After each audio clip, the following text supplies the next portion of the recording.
ताजमहल के बंद कमरों का रहस्य। दोस्तों, होगी इस दुनिया में एक से बढ़कर एक इमारतें, लेकिन ताज जैसी कोई नहीं, क्योंकि इसकी बुनियाद में एक बादशाह ने अपना दिल रखा है। दोस्तों, ताजमहल कला का वो खूबसूरत उदाहरण है जिसे 17वीं शताब्दी के मुगल सम्राट शाहजहां ने अपनी सबसे चहेती बेगम मुमताज महल के लिए उसकी याद में बनवाया था। वो इमारत जितनी खूबसूरत है उतनी ही रहस्यों से भरी हुई है और कोई ना कोई विवाद इस इमारत के इर्द गिर्द घूमता ही रहता है। और सबसे बड़ा रहस्य है ताजमहल के 22 बंद कमरों का राज। आखिर क्यों बंद हैं ये कमरे? क्या इनमें हिंदू देवी देवताओं की मूर्तियां छुपी हुई हैं? क्या सच में ताजमहल शिव मंदिर को तोड़कर बना है?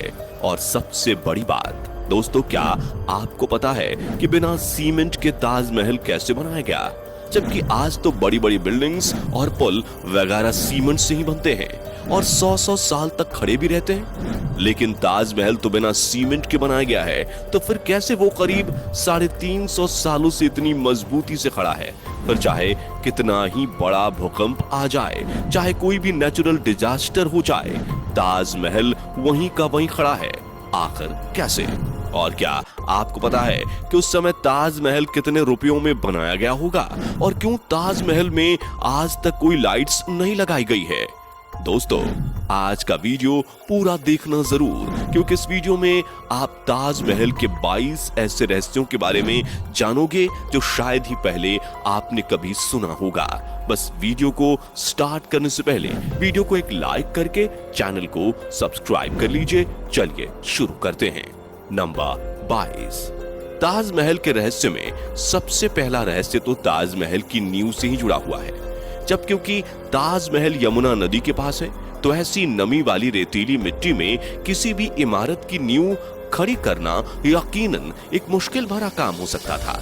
लेकिन दाद देनी पड़ेगी उस वक्त के मुगल सल्तनत के इंजीनियर्स की, जिन्होंने इतनी नमी वाली जमीन में ऐसी पक्की नींव बनाकर तैयार की जिसके बलबूते आज भी इतनी बड़ी इमारत सही सलामत टिकी हुई है। दरअसल ताजमहल की नींव बनाते समय ताज के चारों ओर बहुत से कुएं खोदे गए।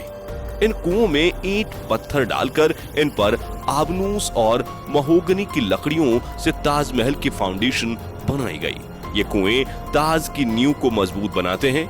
आबनूस और महोगनी की लकड़ियों में एक खासियत होती है कि इन्हें जितनी नमी मिलती रहेगी ये उतनी ही फौलादी और मजबूत रहेंगी। और इन लकड़ियों को नमी ताज के पास बहने वाली यमुना नदी के पानी से मिलती है। यमुना के पानी का स्तर हर साल घट रहा है और लकड़ियों में नमी की कमी आ गई है। यही वजह है कि सन 2010 में ताज में दरारें देखी गईं। दोस्तों, आपने देखा होगा कि ताजमहल के आसपास के चारों मीनार एक दूसरे से परपेंडिकुलर खड़े हैं। मतलब यह कि ताजमहल की जो 4 मीनारें हैं ये बिल्कुल सीधी नहीं खड़ी हैं, बल्कि चारों बाहर की तरफ हल्की सी झुकी हुई हैं। और इन्हें ऐसा ही बनाया गया था ताकि भूकंप जैसी आपदा आने पर अगर ये गिरे भी तो बाहर की तरफ गिरे।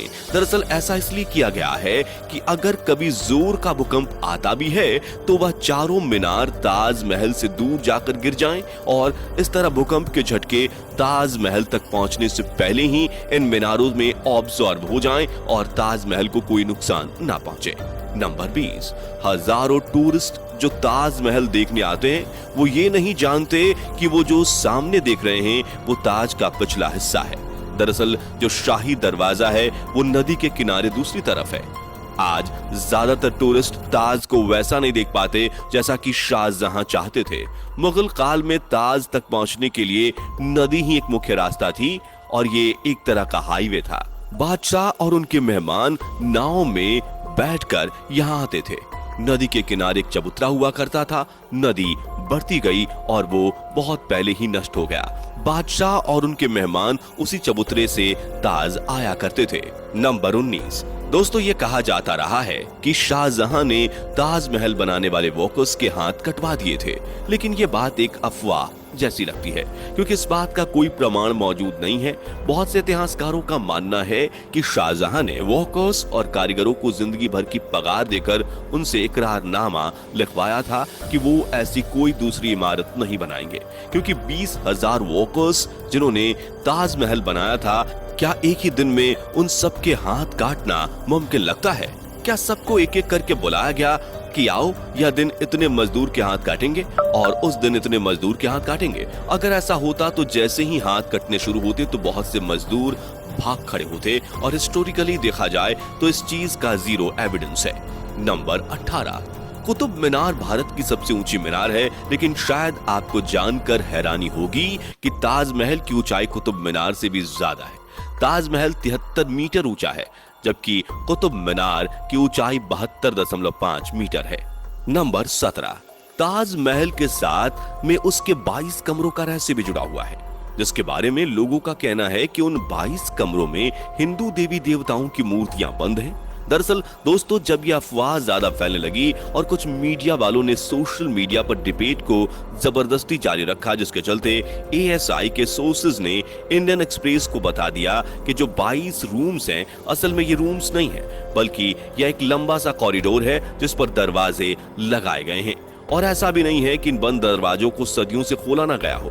एएसआई के स्टाफ के अकॉर्डिंग हर 1 से 2 हफ्ते में इन बंद दरवाजों को खोलकर अंदर की सफाई की जाती है। इन सब के बावजूद प्रोपागेंडा थमने का नाम नहीं ले रहा था, जिसके बाद आर्कियोलॉजिकल सर्वे ऑफ इंडिया ने इन बंद कमरों के अंदर की फोटोज पब्लिकली दिखा दी। ये देख लो, इन कमरे के अंदर का नजारा कुछ ऐसा दिखता है। आगरा के एएसआई चीफ आके पटेल ने इंडिया टुडे को बताया कि ये पिक्चर्स अब एएसआई की वेबसाइट पर लाइव आपको मिल जाएंगी और कोई भी इन पिक्चर्स को देख सकता है उनकी वेबसाइट पर जाकर। नंबर 16, दोस्तों, बिना सीमेंट के आखिर इतना बड़ा मॉन्यूमेंट खड़ा कैसे हो गया, जबकि सीमेंट का आविष्कार 1824 में एस्पदीन नाम के एक इंटेलिजेंट इंसान ने किया था, जो कि इंग्लैंड में रहते थे, और इन्होंने ही दुनिया का सबसे पहला सीमेंट कंपनी बनाया था, जिसका नाम था पोर्टलैंड सीमेंट। और ताजमहल का कंस्ट्रक्शन 1631 में शुरू हुआ और 1648 में जाकर पूरा भी हो गया, लेकिन बिना सीमेंट के ही यह खड़ा हो चुका था, जिसे आज तक एक भी खरोंच नहीं आई। दरअसल सीमेंट के इन्वेंशन से पहले कंस्ट्रक्शन के लिए खास तरह का पेस्ट इस्तेमाल किया जाता था, और ताजमहल को बनाने में जो सीक्रेट पेस्ट का इस्तेमाल होता था उसमें गुण, बतासा, बेलगरिका, पानी जैसी और भी बहुत सारी चीजों को डालकर पेस्ट बनाया जाता था। नंबर 15, ताजमहल का निर्माण 1631 में शुरू हुआ था और 1653 में लगभग 22 साल तक 20,000 मजदूरों की कड़ी मेहनत के बाद इस खूबसूरत नायाब इमारत को तराश कर बनाया गया था। ताजमहल के निर्माण के लिए हर चीज को हीरे की तरह परख कर चुना गया था। ताजमहल की दीवारों पर जो नक्काशी है, इसकी तकनीक इटली के कारीगरों से सीखी गई थी। उज्बेकिस्तान के बुखारा से संगमरमर को तराशने वाले कारीगर बुलाए गए थे। ईरान से संगमरमर पर कैलीग्राफी करने वाले कारीगर आए थे और पत्थरों को तराशने के लिए बलूचिस्तान से कारीगरों को बुलाया गया था। नंबर 14, 1857 की क्रांति के दौरान अंग्रेजों ने ताजमहल को काफी नुकसान पहुंचाया। उन्होंने लैपिस लाजुली जैसी कई बेशकीमती रत्नों को ताजमहल की दीवारों से खोदकर निकाल लिया था। नंबर 13, दोस्तों, ताजमहल के मुख्य गुंबद का जो कलश है, किसी जमाने में वो सोने का हुआ करता था, लेकिन 19वीं सदी की शुरुआत में सोने के कलश को बदलकर कांसे का कलश लगा दिया गया। नंबर 12, दावे के साथ नहीं कहा जा सकता कि ताजमहल को किसने डिजाइन किया था, लेकिन यह कहा जाता है कि 37 लोगों की एक टीम ने मिलकर ताजमहल का नक्शा तैयार किया था, और ये 37 वास्तुकार दुनिया के दूर दूर के कोने से बुलाए गए थे। नंबर 11, 1653 में जब ताज बनकर तैयार हुआ था, उस समय इसके निर्माण की कीमत करोड़ों में बताई गई थी। उसी हिसाब से अगर आज ताज बनवाया जाए तो इसे बनाने में कम से कम 57 अरब 60 करोड़ रुपए लगेंगे। नंबर 10, दोस्तों, ताजमहल को जितना दूर से देखते हैं, ये हमें, आप इसे सुबह 4 बजे देखेंगे तो ये काला दिखेगा, सुबह तारों की रोशनी में ये गुलाबी दिखेगा, दिन में इसका रंग दूधिया हो जाता है, और पूनम की रात को ताजमहल सुनहरा दिखाई देता है, लेकिन इसका रहस्य आज तक कोई पता नहीं लगा पाया है। नंबर 9, ताजमहल में एक खुफिया दरवाजा भी है जो यमुना नदी में खुलता है, लेकिन किसी को इसका नहीं पता। दरअसल इस दरवाजे का इस्तेमाल शाहजहां अपने महल से ताजमहल में जाने के लिए करते थे, जिसे उनकी मौत के बाद बंद कर दिया गया। नंबर 8, ताजमहल को बनाने के लिए सफेद संगमरमर राजस्थान के मकराना से लाए गए थे। जेड और क्रिस्टल चाइना से मंगाए गए थे।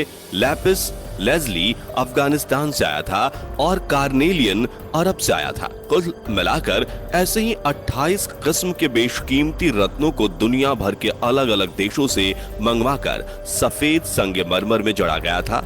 इन सब चीजों को विदेश से आगरा लाने के लिए 1000 से भी ज्यादा हाथे इस्तेमाल किए गए थे।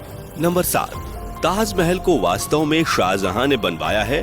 इसके पीछे भी काफी सारी थियरीज बताई जाती है। जैसे कि कुछ लोगों का मानना है कि ताजमहल वास्तव में एक शिव मंदिर हुआ करता था जिसका नाम तेजो महालय था। फल की वैल्यू दाग और आपकी वैल्यू एक फेक न्यूज कम कर सकती है। इससे बचें दैनिक भास्कर ऐप के साथ।